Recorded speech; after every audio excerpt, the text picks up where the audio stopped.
நீங்க அசுரன் திரைப்படத்தில் ஒரு வசனம் கேள்விப்பட்டிருப்பீங்க. காசு இருந்தா பிடிக்குவாங்க, நிலம் இருந்தா பறிச்சுக்குவாங்க, ஆனா படிப்பை மட்டும் ஒன்றும் பண்ணிட முடியாது அப்படின்னு. இன்னொரு ஒரு புகழ்பெற்ற ஒரு சினிமா வசனம் உங்களுக்கு தெரிஞ்சிருக்கும். வேதம் புதிதுங்கிற ஒரு திரைப்படத்தில் பாலுங்கிறது பேரு, தேவருங்கிறது எங்க வாங்கிய பட்டம் அப்படின்னு ஒரு வசனம் வரும். ஏன்னா இந்தியாவிலேயே சாதி பட்டம் இல்லாத ஒரே மாநிலம் என்று சொன்னால் அது தமிழ்நாடு தான். அதற்கு காரணம் திராவிட இயக்கம் தான். கலைஞர் ஒரு படித்த பட்டதாரியாக இல்லாமல் இருக்கலாம், ஆனால் பல பேர் பட்டதாரிகளாவதற்கு அவர்தான் காரணமாக இருந்தார். கலைஞர் தான் கலைத்துறையை பல பேருக்கு பட்டம் கொடுத்தார். இளையராஜாவுக்கு இசைஞானிங்கிற பட்டத்தை கொடுத்ததாக இருந்தாலும் சரி, கமலஹாசனுக்கு கலைஞானி என்கிற பட்டத்தை கொடுத்ததாக இருந்தாலும் சரி, அது கலைஞர் கொடுத்த பட்டம் தான் நிலைத்திருந்தது. ஆனாலும் ஒரு மனக்குறை இருந்தது. கலைஞர் பெயரிலே ஒரு பல்கலைக்கழகம் இல்லை, அந்த பல்கலைக்கழகத்தின் மூலம் பட்டங்களை வழங்க முடியவில்லை என்கிற ஒரு மனக்குறை இருந்தது. அதை சில நாட்களுக்கு முன்பு அந்த மனக்குறையை தீர்க்கக்கூடிய வகையிலே கும்பகோணத்திலே கலைஞர் பெயரிலே ஒரு பல்கலைக்கழகம் அமைக்கப்படும் என்று சொல்லி நம்முடைய தமிழ்நாடு முதலமைச்சர் அறிவித்திருக்கிறார். இந்த கவர்னரை எதிர்ப்பது என்பது இன்றைக்கு நேற்றைக்கு நடந்தது கிடையாது.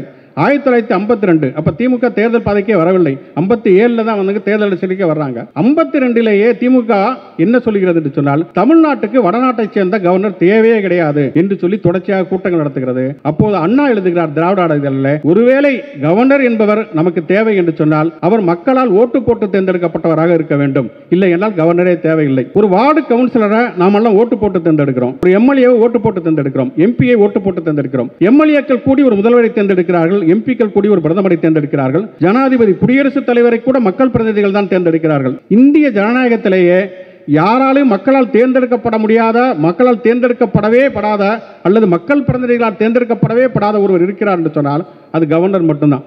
அவருக்கு மக்களுக்கு எந்த சம்பந்தமே கிடையாது. அவர் மக்களாலும் தேர்ந்தெடுக்கப்படவில்லை, மக்கள் பிரதிநிதிகளாலும் தேர்ந்தெடுக்கப்படவில்லை. எனவே அந்த கவர்னர் பதவியே தேவையில்லை என்பதுதான் திமுகவுடைய நிலைப்பாடு. துணை குடியரசுத் தலைவர் ஜெகதீப் தன்கர் அலறுகிறார். சட்டம் இயற்றக்கூடிய அதிகாரம் நாடாளுமன்றத்துக்கு தான், அதை எப்படி வந்து நீதிமன்றம் எடுத்துக்கொள்ளும் என்று அவர் கேட்கிறார். நியாயமான கேள்விதான், இதைத்தான் நாங்களும் கேட்கிறோம். சட்டம் இயற்றக்கூடிய அதிகாரம் நாடாளுமன்றத்துக்கு இருப்பதை போலத்தான் சட்டம் இயற்றக்கூடிய அதிகாரம் சட்டமன்றத்துக்கு இருக்கிறது. இதை ஒரு கவர்னர் எடுத்துக்கொள்வதற்கு என்ன நியாயம் இருக்கிறது? இன்றைக்கு தமிழ்நாடு முதலமைச்சர் அவருடைய 72வது பிறந்தநாள் விழாவை கூறுவதற்காக நாம் இங்கே கூடியிருக்கிறோம். ஒரு இயக்கத்தினுடைய தலைவராக, தமிழ்நாடு என்கிற ஒரு மாநிலத்துடைய முதலமைச்சராக திரு முத்துவேல் கருணாநிதி ஸ்டாலின் அவருடைய இடம் என்ன அப்படின்னு நம்ம யோசித்து பார்த்தோம்னு சொன்னால், தமிழ்நாடு முதலமைச்சர் 72வது பிறந்தநாள் விழாவை கொண்டாடி கொண்டிருக்கிறார் என்று சொன்னால், திமுக 75வது ஆண்டு விழாவை கொண்டாடி கொண்டிருக்கிறது. திமுக ஆரம்பித்து 75 வருடங்கள் ஆகிவிட்டது. திமுக இப்போது பவள விழாவை கொண்டாடி கொண்டிருக்கிறது. அதே மாதிரி இந்த ஆண்டுக்கு இன்னொரு சிறப்பு என்ன என்று சொன்னால், தந்தை பெரியார் சுயமரியாதை இயக்கத்தை ஆரம்பித்த நூற்றாண்டு விழா. 1925 பெரியார் சுயமரியாதை இயக்கத்தை ஆரம்பித்தார், அதனுடைய நூற்றாண்டு விழா. அதற்கு முன்னாலே நீதி கட்சி இருந்தது 1916. கிட்டத்தட்ட ஒரு நூற்றாண்டு காலத்திற்கும் மேற்பட்ட ஒரு இயக்கத்தினுடைய ஒரு தொடர்ச்சியாக இன்றைக்கு நம்முடைய தமிழ்நாடு முதலமைச்சர் இருக்கிறார். அந்த இயக்கம் என்னென்ன விஷயங்களை எல்லாம் முன்னெடுத்ததோ அதை தொடர்ச்சியாக மேற்கொள்பவராக இன்றைக்கு நம்முடைய தமிழ்நாடு முதலமைச்சர் இருக்கிறார். நான் ஒரே ஒரு உதாரணம் சொல்லுகிறேன். 1989 பெண்களுக்கான சொத்துரிமையை கலைஞர் கொண்டு வந்தார். அப்படி கொண்டு வந்தபோது கலைஞர் சொன்னார், இந்த பெண்களுக்கு சொத்துரிமை வழங்கக்கூடிய இந்த சட்டம் என்பது ஒரு 60 ஆண்டு கால வரலாறு உடையது என்று சொன்னார். ஏனென்றால் 1929 செங்கல்பட்டிலே சுயமரியாதை இயக்கத்துடைய முதல் மாநாட்டை பெரியார் போடுகிறார். அந்த மாநாட்டில் தான் முதல்ல பெண்களுக்கு சொத்துரிமை வேண்டும் என்கிற தீர்மானம் நிறைவேற்றப்பட்டது. இந்தியாவிலே முதலாக பெண்களுக்கு சொத்துரிமை வேண்டும் என்கிற தீர்மானத்தை பெரியார் தான் நிறைவேற்றினார். அந்த தீர்மானத்தை 60 ஆண்டுகள் கழித்து கலைஞர் சட்டமாக்கினார். அந்த மாநாடு நடக்கக்கூடிய நேரத்தில் அவர் தன்னுடைய குடியரசு பத்திரிகையில் எழுதுகிற பொழுது பெரியார் சொன்னார், இந்த மாநாட்டில் யார் யாரெல்லாம் கலந்துக்குவாங்க அப்படிங்கிறப்ப அவர் நீண்ட பட்டியல் போடுகிறார். இந்த மாநாட்டில் வந்து படித்தவர்கள் கலந்து கொள்வார்கள், அரசர்கள் கலந்து கொள்வார்கள், ஜமீன்தார்கள் கலந்து கொள்வார்கள், பல பேர் கலந்து கொள்வார்கள் இந்த சுயமரியாதை இயக்க மாநாட்டில். ஆனால் இந்த மாநாட்டில் யார் சிறப்பாக கலந்து கொள்ள வேண்டும் என்று சொன்னால், தனியாக வாழும் பெண்களும் விதவைகளும் அதிகமாக இந்த மாநாட்டிலே கலந்து கொள்ள வேண்டும் என்று பெரியார் எழுதினார். தனியாக வாழும் பெண்கள் என்று சொன்னால் கணவனால் கைவிடப்பட்ட பெண்கள். இன்றைக்கி நம்ம சிங்கிள் உமன் அப்படின்னு பேசுகிறோம் இல்லையா? இந்த சிங்கிள் உமன்கிற கான்செப்டை நம்ம இன்றைக்கி பேசுகிறோம். ஆனால் கிட்டத்தட்ட ஒரு நூற்றாண்டுக்கு முன்பு அவர்களுடைய நலன் பற்றி சிந்தித்தவராக பெரியார் இருந்தார். அப்படியே திருப்பி வந்தோம்னா இப்போ 2000 காலகட்டத்தில் வந்து பார்த்தோம்னா 2024 விஜய் டிவியில் நீயா நானா அப்படின்னு ஒரு ஷோ நடக்கும், நீங்கள் பார்த்துருப்பீங்க. அதில் வந்து ஒரு விவாத நிகழ்ச்சி, அரசியல்வாதிகளாம் நல்லவர்களா கெட்டவர்களா அப்படின்னு ஒரு விவாத நிகழ்ச்சி நடக்குது. அப்போ ஒருத்தர் சொல்கிறாரு, அரசியல்வாதிகள் வந்து அரசர்கள் போல நடந்துக்கிறார்கள், மன்னர்களை போல நடந்துக்கிறாங்க, அதனால் அரசியல்வாதிகள்லாம் மோசம் அப்படிங்கிறப்ப ஒரு பெண்மணி சொல்கிறாங்க, நான் கணவனால் கைவிடப்பட்ட பெண், என்னுடைய கணவர் என்னை வந்து விட்டுட்டு போயிட்டாரு, ஏன் விட்டுட்டு போனார்னே தெரில, அப்போ நான் வந்து ஒரு ரேஷன் கார்டு வந்து அப்ளை பண்ணணுங்கிறப்ப எனக்கு உடனடியாக கிடைக்குமா அப்படிங்கிற ஒரு சந்தேகம் இருந்தது. அப்போ தான் எனக்கு ஒரு ஜிஓவை பற்றி, அரசாணை பற்றி தெரிய வந்தது. கணவனால் கைவிடப்பட்ட பெண் ஒரு ரேஷன் கார்டுக்கு விண்ணப்பித்தாலோ அல்லது ரேஷன் கார்டில் ஒரு பெயர் மாற்றம் இந்த மாதிரியான மாற்றங்களுக்கு விண்ணப்பித்தாலோ உடனடியாக தாசில்தாரே அதை விசாரித்து உடனடியாக ரேஷன் கார்டு வழங்க வேண்டும் என்கிற ஒரு ஜிஓ இருந்தது. அதன் மூலம் நான் உடனடியாக அந்த ரேஷன் கார்டை பெற்றேன் என்று சொல்லி அந்த பெண் அந்த நீயா நானா விவாத நிகழ்ச்சியில் பேசினார். அப்போ அந்த நீயா நானா கோபிநாத் சொல்வார், அந்த முதல்ல பேசினார் இல்லையா, அரசியல்வாதிகளும் அரசர்களைப் போல நடந்து கொள்கிறார்கள்னு. அப்போ கோபிநாத் சொல்வார், இந்த பெண்ணுடைய கண்ணீரை துடைத்தவர் உண்மையிலேயே அரசன் இல்லாமல் வேறு யார் என்று ஒரு கேள்வியை கேட்டிருப்பார். அந்த அரசாணையை வந்து வெளியிட்டவர் யார் தெரியுமா? கணவனால் கைவிடப்பட்டு தனியாக வாழக்கூடிய பெண்கள் ஒரு ரேஷன் கார்டுக்கு விண்ணப்பித்தால் உடனடியாக தாசில்தாரை நேரடியாக விசாரித்து அந்த ரேஷன் கார்டை வழங்க வேண்டும் என்கிற அரசாணையை 2021 அக்டோபரில் வெளியிட்டவர் நம்முடைய தமிழ்நாடு முதலமைச்சர் அவர்கள். அப்போ 1929 சுயமரியாதை இயக்க மாநாட்டில் பெரியார் போட்ட ஒரு தீர்மானம், பெண்களுக்கு சொத்துரிமை என்கிற ஒரு தீர்மானத்தை கலைஞர் 60 ஆண்டுகளுக்கு பிறகு அதை ஒரு சட்டமாக ஆக்கினார் என்று சொன்னால், தனியாக வாழக்கூடிய பெண்கள் அவர்களுடைய உரிமைகள் என்று பெரியார் பேசியதை ஒரு அரசாணையாக நம்முடைய தமிழ்நாடு முதலமைச்சர்கள் நிறைவேற்றியிருக்கிறார் என்று சொன்னால், அதுதான் ஒரு நீண்ட கால வரலாற்றினுடைய தொடர்ச்சி. அப்படிப்பட்ட வரலாற்றுடைய தொடர்ச்சியாகத்தான் இன்றைக்கு நம்முடைய தமிழ்நாடு முதலமைச்சர் அவர்கள் தொடர்ச்சியாக பல சட்டங்களை, பல திட்டங்களை அவர் நிறைவேற்றிக் கொண்டிருக்கிறார். குறிப்பாக சொல்ல வேண்டும் என்று சொன்னால், கல்வி குறித்த திட்டங்களில் அவர் தொடர்ச்சியாக கவனம் செலுத்தி வருகிறார். சமீபத்தில் கூட பேசும்போது சொன்னார், படிப்பை நாம் எந்த காலகட்டத்திலும் விட்டுவிடவே கூடாது. நிறைய பேர் சொல்லுவாங்க, படிக்கிறதெல்லாம் பெரிய விஷயமே கிடையாது, மார்க் வாங்குறதெல்லாம் பெரிய விஷயமே கிடையாது என்று சொல்வார்கள். அப்படி கிடையாது. படிப்பு என்பது மிக மிக முக்கியமான ஒரு விஷயம். அதற்காகத்தான் திராவிட இயக்கம் தொடர்ச்சியாகவே போராடி கொண்டிருக்கிறது, தொடர்ச்சியாகவே பல திட்டங்களை நிறைவேற்றி கொண்டிருக்கிறது. நீங்கள் அசுரன் திரைப்படத்தில் ஒரு வசனம் கேள்விப்பட்டிருப்பீங்க, காசு இருந்தால் பிடிக்குவாங்க, நிலம் இருந்தால் பறிச்சுக்குவாங்க, ஆனால் படிப்பை மட்டும் ஒன்றும் பண்ணிட முடியாது அப்படின்னு. இன்னொரு புகழ்பெற்ற ஒரு சினிமா வசனம் உங்களுக்கு தெரிஞ்சிருக்கும்.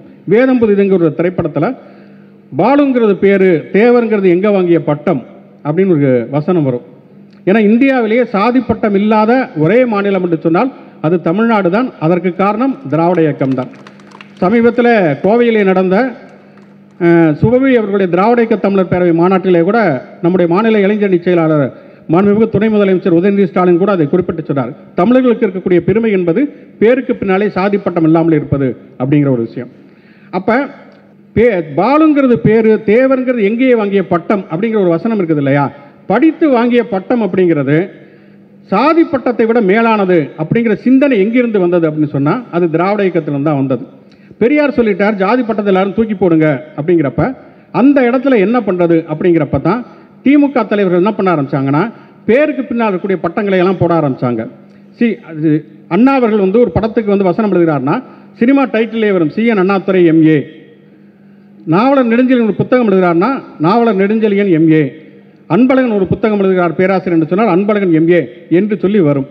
அப்போ படித்து வாங்கிய பட்டம் தான் மேலானது என்கிற அடிப்படையிலே தான், அப்படிப்பட்ட அந்த சிந்தனையிலும் தான் அந்த திரைப்படத்திலே அப்படி ஒரு வசனமே வைக்கப்பட்டது அப்படிங்கிறத பார்க்குறோம்.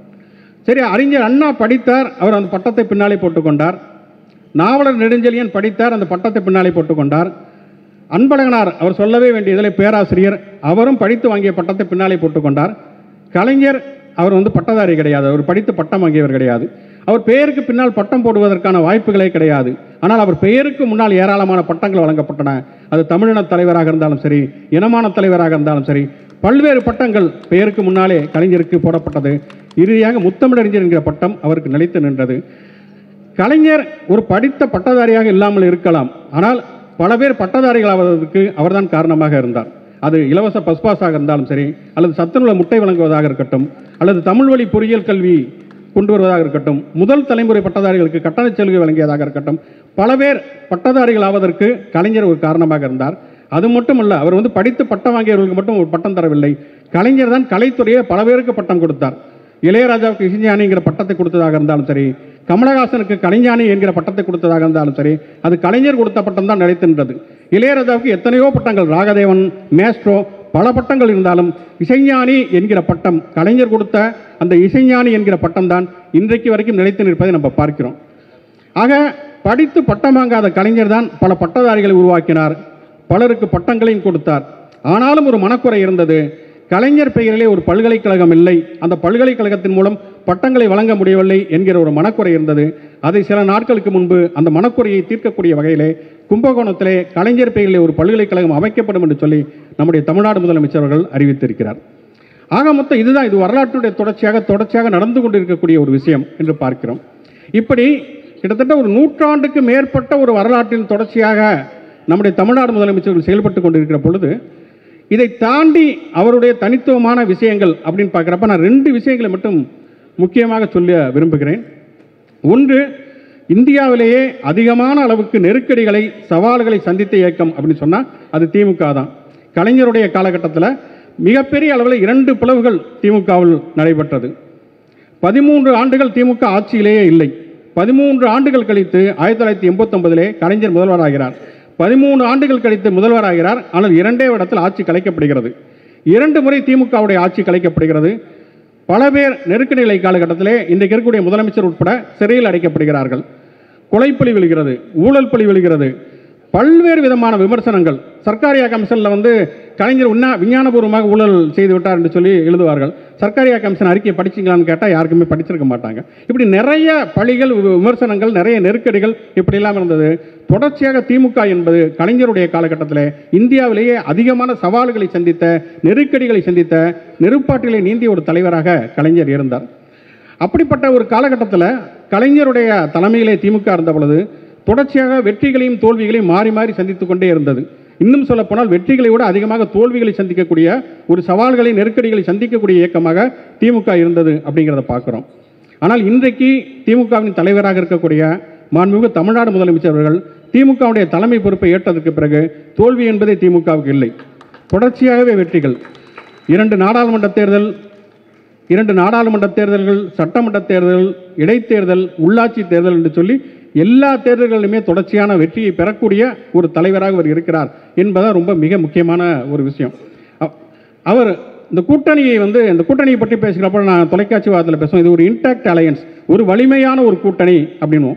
உங்களுக்கு தெரியும், ரஷ்யாவினுடைய அதிபர், கம்யூனிஸ்ட் புரட்சியாளர் ஸ்டாலின் அவர் இறந்த நேரத்திலே தான் நம்முடைய முதலமைச்சர் பிறந்தார்.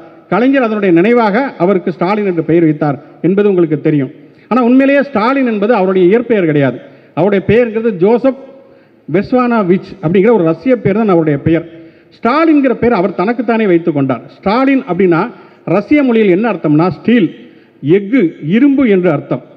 எப்படி அன்றைக்கு ரஷ்யாவில் இருந்த அந்த ஸ்டாலின், ஒரு இரும்பு மனிதராக இருந்த ஸ்டாலின் ரஷ்யாவை ஒரு இரும்பு நகரமாக, இரும்பு நாடாக மாற்றினாரோ, அதுபோல தான் இன்றைக்கு தமிழ்நாடு முதலமைச்சராக இருக்கக்கூடிய நம்முடைய மாண்புமிகு ஸ்டாலின் அவர்கள் இந்த கூட்டணியாக இருந்தாலும் சரி, கட்சியை கட்டமைத்து நிர்வகிப்பதாக இருந்தாலும் சரி, அதை தொடர்ச்சியாக ஒரு இரும்பு மனிதராக அதை காப்பாற்றி வருகிறார் என்பதை நம்ம பார்க்கிறோம். அதனால் தமிழ்நாடு முதலமைச்சரை பொறுத்த வரைக்கும் 2 மிக முக்கியமான சிறப்புகள் அப்படின்னு சொன்னால், திமுக என்பது பல நெருக்கடிகளை, சவால்களை, வெற்றி தோல்விகளை சந்தித்துக் கொண்டிருந்த இயக்கமாக இருந்ததை தொடர்ச்சியாக வெற்றிகளை மட்டுமே சந்திக்கக்கூடிய ஒரு இயக்கமாக மாற்றியிருக்கிறார் அப்படிங்கிறது மிக முக்கியமான ஒரு விஷயம். 2வது இதில் இருக்கக்கூடிய மிக முக்கியமான ஒரு விஷயம், நம்முடைய தமிழ்நாடு முதலமைச்சர் சாதித்த சாதனைகளில் மிக முக்கியமான சாதனை அப்படின்னு நான் நினைப்பது, திமுக என்பது ஒரு மாநில கட்சி தான். ஆனால் இன்றைக்கு இந்தியாவினுடைய அரசியலை, தேசிய அரசியலுடைய திசைகளை தீர்மானிக்கக்கூடிய ஒரு கட்சியாக திமுக இருக்கிறது. நான் சொன்னேன் 1925 பெரியார் காங்கிரஸை விட்டு வெளியேறி சுயமரியாதை இயக்கத்தை ஆரம்பித்தார். அப்படின்னா எதற்காக ஆரம்பித்தார்? அன்றைக்கு இருந்த காங்கிரஸ் என்பது இடஒதுக்கீட்டை ஏற்றுக்கொள்ளவில்லை. எனவே பெரியார் காங்கிரஸை விட்டு வெளியேறி ஒரு இயக்கத்தை ஆரம்பித்தார். அந்த இயக்கத்துடைய தொடர்ச்சியாகத்தான் இன்றைக்கு திமுக இருக்கிறது.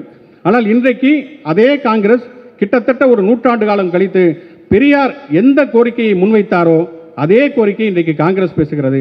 இன்றைக்கு காங்கிரசுடைய தலைவர் மதிப்புக்குரிய ராகுல் காந்தி அவர்கள் சாதிவாரி கணக்கெடுப்பு வேண்டும், இடஒதுக்கீடு வேண்டும் என்கிற விஷயத்தை தொடர்ச்சியாக முன்னெடுப்பவராக இருக்கிறார். ஒரு பத்திரிகையாளர் கூட்டத்தில் அவர் கேட்கிறார், இங்கே இருக்கக்கூடிய பத்திரிகையாளர்களே எத்தனை பேர் பிற்படுத்தப்பட்டவர்கள், எத்தனை பேர் பட்டியலினத்தைச் சேர்ந்தவர்கள், எத்தனை பேர் பழங்குடியினர் என்று கேட்கிறார் என்று சொன்னால், இன்றைக்கு ஒரு 100 ஆண்டு காலத்திற்கு முன்பு வைத்த ஒரு விஷயத்தை இன்றைக்கு இந்திய அரசியலேயே தீர்மானிக்கக்கூடியதாக திமுக வளர்ந்திருக்கிறது என்று சொன்னால் அதற்கு மிக முக்கியமான காரணம் நம்முடைய மாண்புமிகு முதலமைச்சர் அவர்கள். ஏன் என்று சொன்னால் அவர் ஒரு அனைத்து இந்திய சமூக நீதி கூட்டமைப்பு என்கிற ஒரு கூட்டமைப்பை உருவாக்கி தொடர்ச்சியாகவே இந்த விஷயத்தை முன்னெடுக்கிறார். அதே போல் பார்த்தோம்னு சொன்னால் மாநில உரிமைகள் அப்படின்னு பேசுகிறப்ப நம்ம கவர்னரை பற்றி நாம் கண்டிப்பாக பேசியே ஆக வேண்டும். இந்த கவர்னரை எதிர்ப்பது என்பது இன்றைக்கு நேற்றைக்கு நடந்தது கிடையாது. 1952 அப்போ திமுக தேர்தல் பாதைக்கே வரவில்லை, 57 தான் வந்து தேர்தல் சிலிக்க வர்றாங்க. 52லேயே திமுக என்ன சொல்கிறது என்று சொன்னால், தமிழ்நாட்டுக்கு வடநாட்டைச் சேர்ந்த கவர்னர் தேவையே கிடையாது என்று சொல்லி தொடர்ச்சியாக கூட்டங்கள் நடத்துகிறது. அப்போது அண்ணா எழுதுகிறார் திராவிட நாடுகளில், ஒருவேளை கவர்னர் என்பவர் நமக்கு தேவை என்று சொன்னால் அவர் மக்களால் ஓட்டு போட்டு தேர்ந்தெடுக்கப்பட்டவராக இருக்க வேண்டும், இல்லை என்றால் கவர்னரே தேவையில்லை. நீங்கள் நல்லா யோசிச்சு பாருங்கள், ஒரு வார்டு இங்கே வந்து நகர்மன்ற உறுப்பினர்கள் இருக்கிறார்கள், சட்டமன்ற உறுப்பினர்கள் இருக்கிறார்கள், நாடாளுமன்ற உறுப்பினர்கள் இருக்கிறார்கள். ஒரு வார்டு கவுன்சிலரை நாமெல்லாம் ஓட்டு போட்டு தேர்ந்தெடுக்கிறோம், ஒரு எம்எல்ஏவை ஓட்டு போட்டு தேர்ந்தெடுக்கிறோம், எம்பியை ஓட்டு போட்டு தேர்ந்தெடுக்கிறோம். எம்எல்ஏக்கள் கூடி ஒரு முதல்வரை தேர்ந்தெடுக்கிறார்கள், எம்பிக்கள் கூடி ஒரு பிரதமரை தேர்ந்தெடுக்கிறார்கள், ஜனாதிபதி குடியரசுத் தலைவரை கூட மக்கள் பிரதிநிதிகள் தான் தேர்ந்தெடுக்கிறார்கள். இந்திய ஜனநாயகத்திலேயே யாராலும் மக்களால் தேர்ந்தெடுக்கப்பட முடியாத, மக்களால் தேர்ந்தெடுக்கப்படவே படாத அல்லது மக்கள் பிரதிநிதிகளால் தேர்ந்தெடுக்கப்படவே படாத ஒருவர் இருக்கிறார் என்று சொன்னால் அது கவர்னர் மட்டும்தான். அவருக்கு மக்களுக்கு எந்த சம்பந்தமே கிடையாது. அவர் மக்களாலும் தேர்ந்தெடுக்கப்படவில்லை, மக்கள் பிரதிநிதிகளாலும் தேர்ந்தெடுக்கப்படவில்லை. எனவே அந்த கவர்னர் பதவியே தேவையில்லை என்பதுதான் திமுகவுடைய நிலைப்பாடு. அந்த இலக்கை நோக்கி செல்வதற்காகத்தான் இப்போ சமீபத்தில் உச்சநீதிமன்றத்தில் வழக்கு தொடர்ந்து இப்பொழுது வெற்றி பெற்றிருக்கிறார்கள்.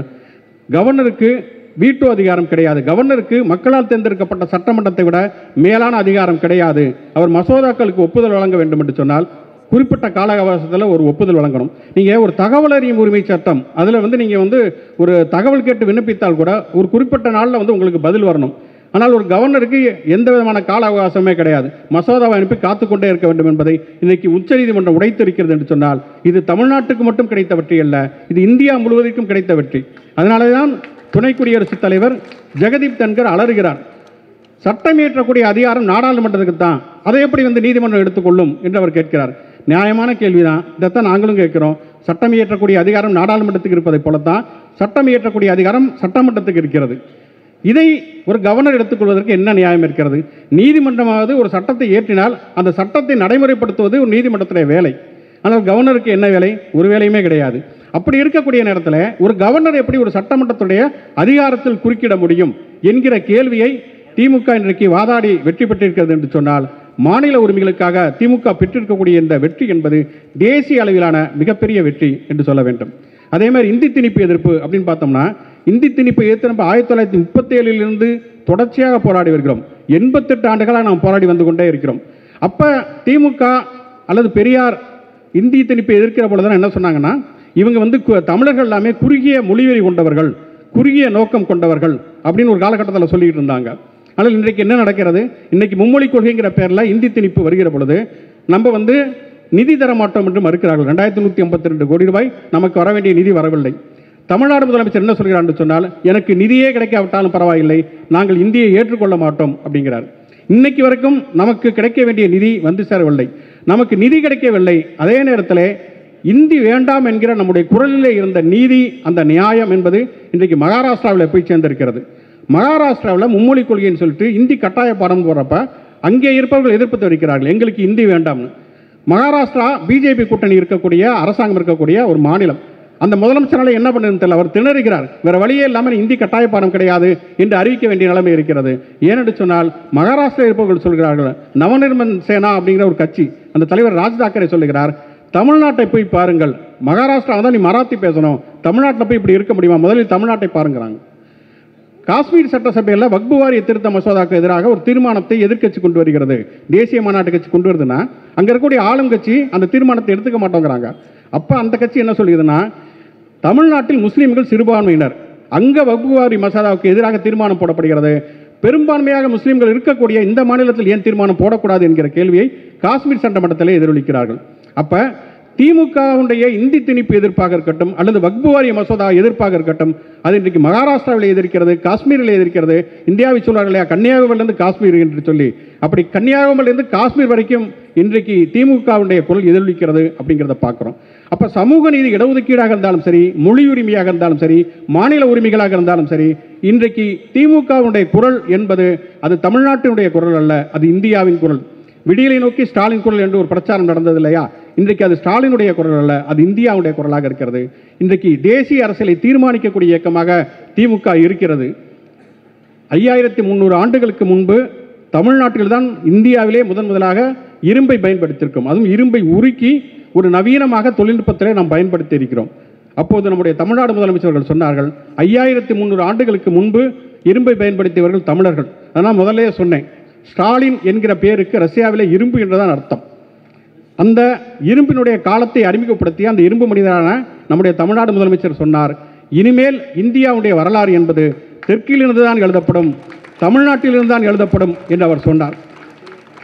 தமிழ்நாடு முதலமைச்சர் அவர்கள் சொன்னது 5300 ஆண்டுகளுக்கு முற்பட்ட ஒரு வரலாற்றை வைத்து சொன்னார். இனிமேல் இந்தியாவுடைய வரலாறு தமிழ்நாட்டில் தான் எழுதப்படும் என்று. 5300 ஆண்டுகளுக்கு முற்பட்ட வரலாறு மட்டுமல்ல, இன்றைக்கு இருக்கக்கூடிய சமகால வரலாறும் இனிமேல் இந்தியாவுடைய வரலாறு தமிழ்நாட்டில் தான் எழுதப்படும். அப்படி எழுதக்கூடிய ஒரு வரலாற்று நாயகராக நம்முடைய மாண்புமிகு தமிழ்நாடு முதலமைச்சர் அவர்கள் இருக்கிறார்கள். அவர் தொடர்ச்சியாக இன்னும் பல்லாண்டு காலங்கள் வாழ்ந்து திராவிட இயக்கத்துடைய கொள்கைகளை தொடர்ச்சியாக முன்னெடுத்து மக்கள் நல திட்டங்களை நிறைவேற்றி தொடர்ச்சியாக ஒரு வரலாற்று நாயகராக அவர் செழுமை பெற வேண்டும். தமிழ்நாடு தொடர்ச்சியாக முதன்மை மாநிலமாக நடைபோட வேண்டும் என்று சொல்லி வாய்ப்புக்கு நன்றி அளித்த கிழக்கு மாவட்ட திராவிட முன்னேற்ற கழக நிர்வாகிகளுக்கு நன்றிகளை சொல்லிக் கொள்கிறேன். நன்றி.